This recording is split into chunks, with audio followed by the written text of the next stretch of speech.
xam nga li ñuy wax animateur polyvalent mooy ñi nga xam ni dañoo nekk ci case des tout petits te yàgg fa lool di fa liggéey te kenn du leen fay loolu ku ko def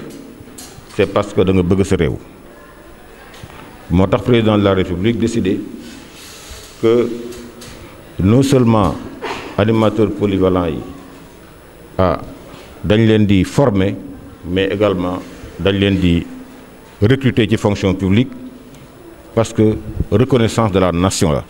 maanaam réew mi moo nangu ni dëgg-dëgg ay jàmbar ngeen kon amee na leen njukkal waaye nag lépp loo gis dañ koy teg ci yoon parce que ki ñuy wax animateur polyvalent ak ki ñuy wax jàngalekat benn carrière la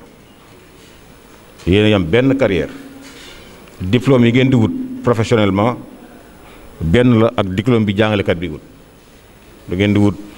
CAP après ngeen am CAP après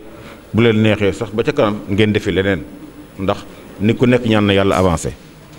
waaye li am solo mooy boo nekkee ci réew fexeel rek ba dugg ci fonction publique ba bu fekkente ni bii bëggoo def privé fexeel ba dugg ci fonction publique boo duggee ci fonction publique bi foo ci yem rek c'est parce que say effort foofu la yem mais ku mu neex nga jàngaat su boobaa ku mu neex nga dem bu fekkee am nga yeneen façon diplôme ëllëg nga jiite case des tout-petits c'est possible voilà nga defi leneen mais nag au moins nañ leen former ba ngeen mën a encadrer xale yi ñëw ci case yi ensuite nag ñu toppatoo seeni kayit ba ñu dugal leen fonction publique ngeen mën a avancer donc loolu mooy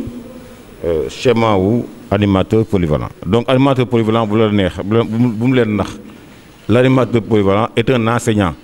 affecté dans une case des tout-petits comme ëllëg mën nañ ko affecté au primaire ou au préscolaire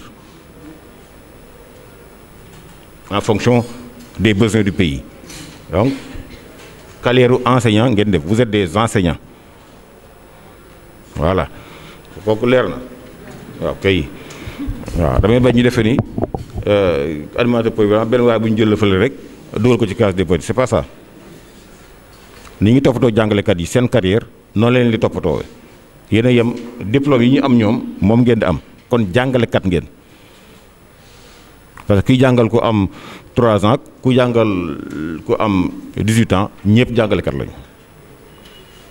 mais dañuy wax professeur fii instituteur adjoint fii animateur polyvalent mais tous c'est le même corps des enseignants donc loolu laa bëggoon mu leer donc di ngeen def formation bi nag comme ni ko directrice waxee dinañ ko def ci weer ak lu topp ci vacances yi di ngeen dellu si ci mois de décembre ci fête yi di ngeen dellu si ci feetu Pâques yi loolu mooy présentiel bi daañu leen jox aussi ay livrets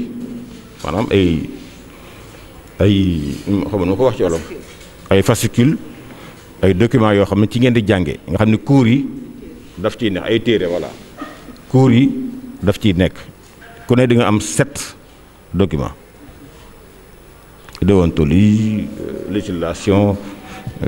tout ce didactique tout ça tout ce qu'il faut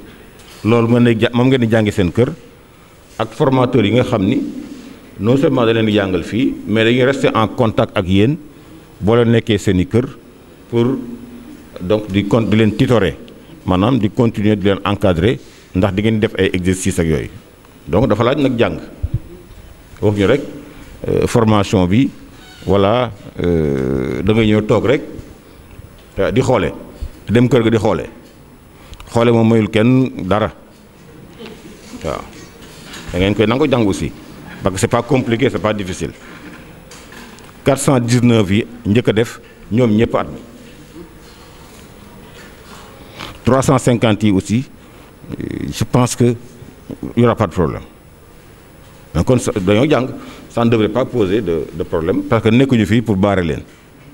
mais nag y a un minimum d'effort à faire bu leen dem kër ga rek tëj kay yi loolu aussi baaxul parce que mag aussi lu ko yëgati daf koy jaral donc et te it mooy tax boo demee ci case des tout-petits yi ngeen yokk seen xam-xam ba xam carrément jàngale bi lan la ba pare aussi day am inspection après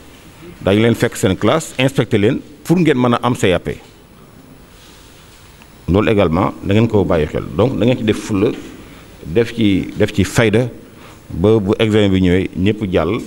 li ci des ñun ñu toppatoo ko. Je m'appelle Maria Magnon, Madame Diop. Je suis la directrice du Centre régional de formation des personnels de l'éducation de Thiès. waaw ndaje bi am na solo ci CRFPE am na solo ci ministère éducation nationale ñoom ñi ñu sant ne nañ ko organiser au nom du ministère de l'éducation nationale au nom du président de la République. parce que processus bu gudd la boo xamante ni ñi nga xam ne ñoo nekkoon ci case des tout-petits yi nekk fa ay ati at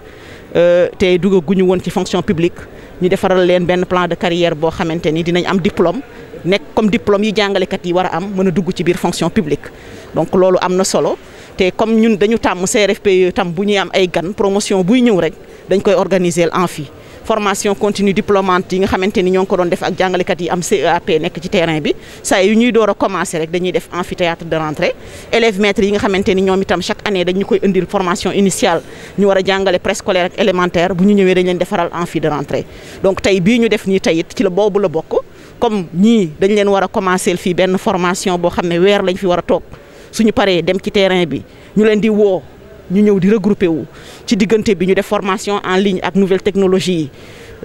baax na jaadu na ñu wax leen bisimila wax leen fonctionnement suñu structure naka lay doxee yan exigence la ñu am pour mën leen a former ci yoon bi ñu leen war a former. waaw ñoo ngi koy doog a former CRFPE bu Thiès ndax at yii passé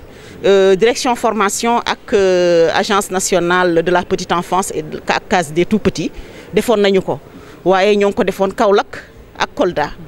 ren nag lañ ci boole Thiès ak Dakar mais nag lu ngeen gis Thiès nii nekkul ni waa Thiès rek a fi nekk. région yu bëri yi ci kaw ay Louga Saint-Louis xam naa coordonnatrice moo ma gën a xam miinal loolu.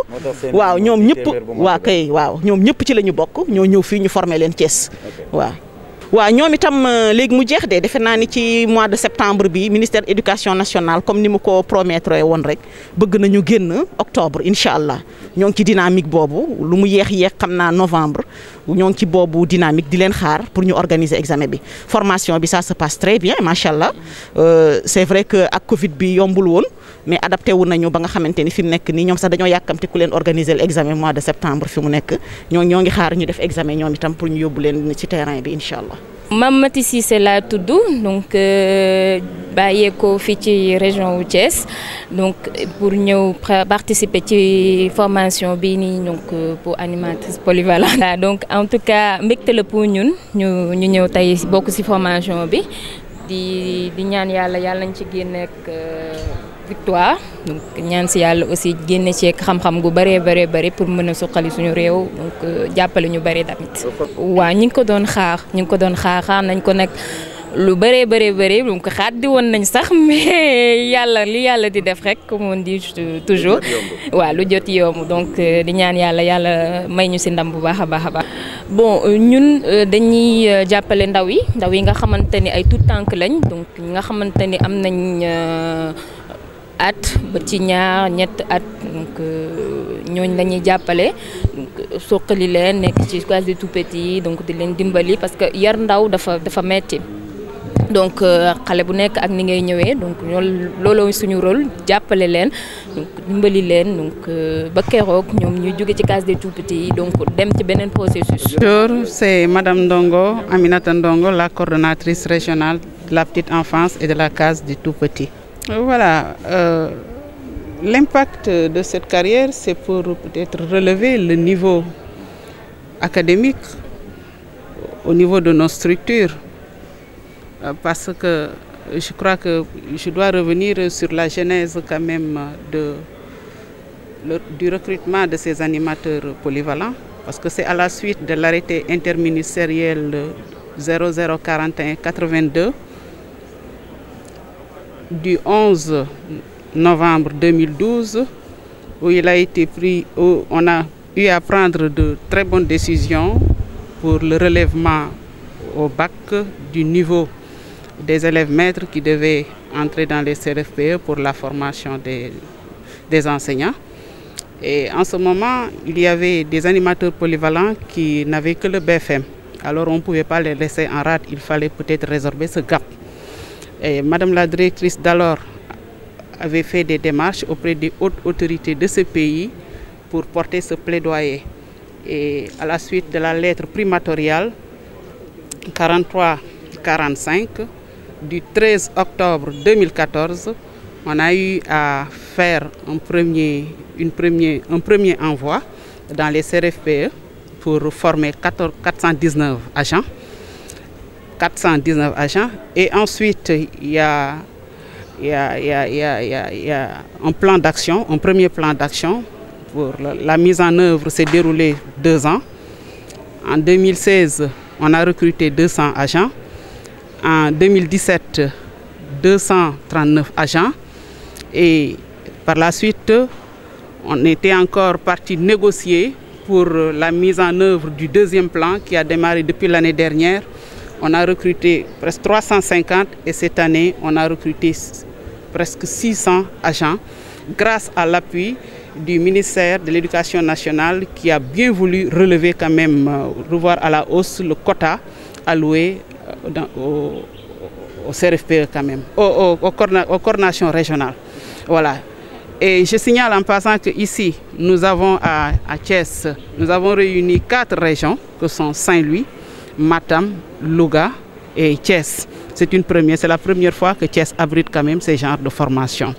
Nous nous réjouissons parce que cela nous permet quand même cela nous permet au fond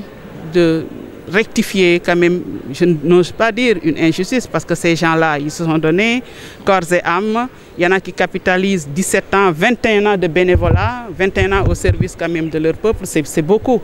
Voilà. Et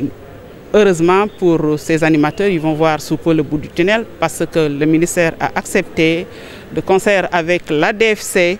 qu'on les forme au niveau des CRFPE, qu'ils obtiennent le CEAP qui est la condition pour être recrutés au niveau quand même de la fonction publique.